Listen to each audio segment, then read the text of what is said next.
বাড়ি হচ্ছে নারায়ণপুর, পাটুলি নারায়ণপুর।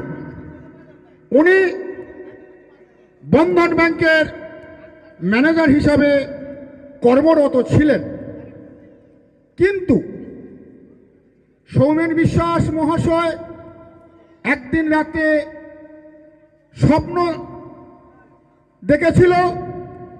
তারিখটি হচ্ছে 29শে চৈত্র 1431 সাল।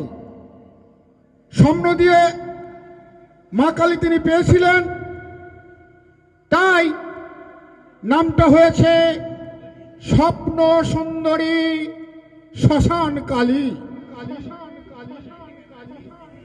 এবং উনি কর্মজীবন স্থগিত রেখে মায়ের চরণে স্থায় দিয়েছে এবং সকলের সম্মতিক্রমে সিদ্ধান্ত হয় বছরে একবার বাৎসরিক পূজা।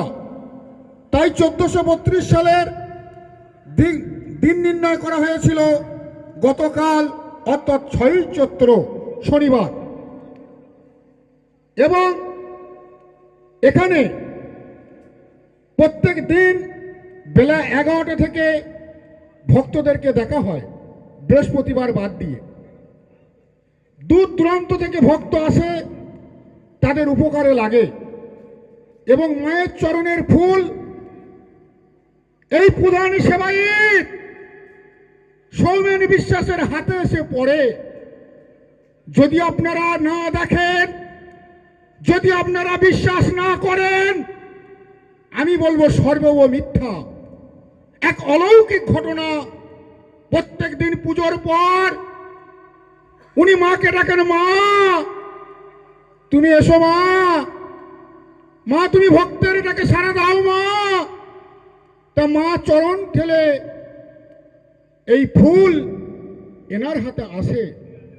তারপরেই উনি ভক্তদের আশীর্বাদ দিয়ে যার যত সমস্যা, সমস্ত সমস্যা উনি নির্মূল করে দেন।